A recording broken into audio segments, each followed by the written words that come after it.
एक रात कैलाश पर सारे ग्रह देवता रो रहे थे। प्रभु, समय बिखरा हुआ है। शिवजी ने आंखें खोलीं और बोले, चलो मैं समय को 7 हिस्सों में कैद कर देता हूं, और वो 7 हिस्से आज भी हमारे जीवन को चलाते हैं।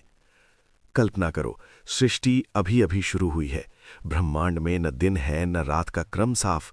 ग्रह नक्षत्र घूम रहे हैं, लेकिन कोई व्यवस्था नहीं। लोग और देवता भी भटक रहे हैं।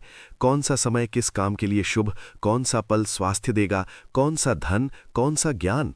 देवता इकट्ठे हुए कैलाश पर। सूर्यदेव, चंद्रदेव, मंगल, बुध, बृहस्पति, शुक्र, शनि, सभी नवग्रह चिंतित। उन्होंने प्रार्थना की, हे महादेव, आप ही समय के स्वामी हैं, महाकाल हैं।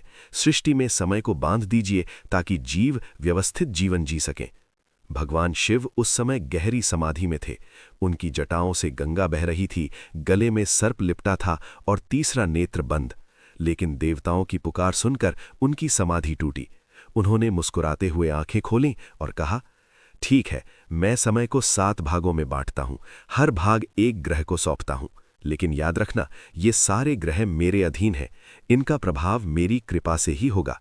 शिवजी ने चंद्रमा के चक्र को देखा और 7 दिन बनाए। शिवजी ने अपनी योग माया से ब्रह्मांड का चक्र दिखाया। चंद्रमा 4 मुख्य चरणों में बदलता है, कृष्ण पक्ष और शुक्ल पक्ष के 2-2 भाग। अमावस्या से पहला चतुर्थांश, दूसरा चतुर्थांश, पूर्णिमा से तीसरा और चौथा। ये 4 चरण मिलाकर एक चंद्रमास बनाते हैं। औसतन 29.5 दिन डिवाइड बाय 4 इक्वल टू 7.375 दिन। प्राचीन ऋषियों ने इसे 7 दिन का एक चक्र माना, क्योंकि 28 दिन बिल्कुल 4 × 7 इक्वल टू 28 और बाकी थोड़ा एडजस्ट। शिवजी ने कहा, चंद्रमा के इन 4 चरणों को मैं 7-7 दिनों के हिस्सों में बांटता हूं। हर हिस्से में एक ग्रह का प्रभाव रहेगा, क्योंकि 7 प्रमुख ग्रह हैं जो जीवों को प्रभावित करते हैं: सूर्य, चंद्र, मंगल, बुध, बृहस्पति, शुक्र, शनि। राहु केतु छाया है, वे दिन नहीं लेते। फिर शिवजी ने अपनी योग माया से एक चमकदार दिव्य चक्र बनाया, अनंत काल तक घूमने वाला, और एक एक करके 7 दिनों की रचना की। हर दिन के साथ एक खास वरदान भी जोड़ा, ताकि भक्त उस दिन विशेष पूजा से लाभ पा सकें। 1. रविवार, सूर्य का दिन। सबसे पहले शिवजी ने कहा, यह मेरा अपना दिन होगा। रविवार, सूर्य को मैं पहला स्थान देता हूं। ये दिन आरोग्य यानी स्वास्थ्य देगा। जो इस दिन मेरी पूजा करेगा, सूर्य की कृपा से रोगों से मुक्ति पाएगा। इसलिए रविवार को सूर्य पूजा के साथ शिवलिंग पर जल चढ़ाना बहुत फलदायी माना जाता है। 2. सोमवार, चंद्र का दिन। अब मेरी माया शक्ति पार्वती के चंद्र स्वरूप के कारण सोमवार, ये दिन संपत्ति और शांति देगा। चंद्रमा मन का कारक है, तो इस दिन मन की शांति के लिए भोलेनाथ प्रसन्न होते हैं। सोमवार व्रत और शिव पूजा से धन धान्य की प्राप्ति होती है।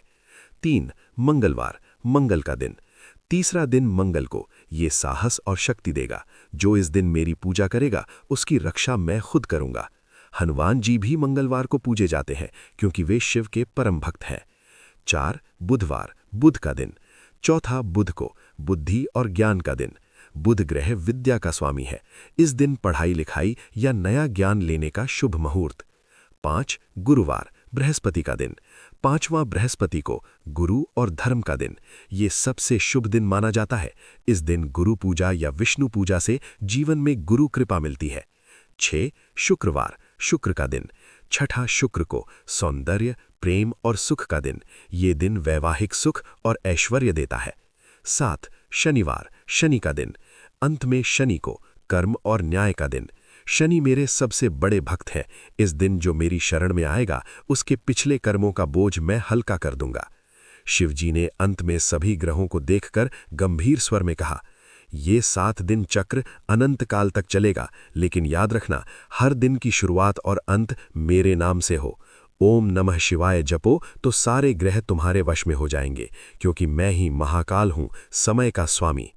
कहा जाता है कि जब शिवजी ने ये चक्र बनाया तो शनिदेव ने हाथ जोड़कर पूछा, प्रभु, मैं सबसे आखिर क्यों? शिवजी हंसे और बोले, क्योंकि तू सबसे धीमा है, लेकिन सबसे न्यायी भी।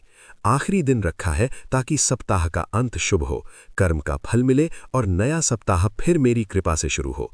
इसलिए आज भी शनिवार को शनि पूजा के साथ शिव पूजा करने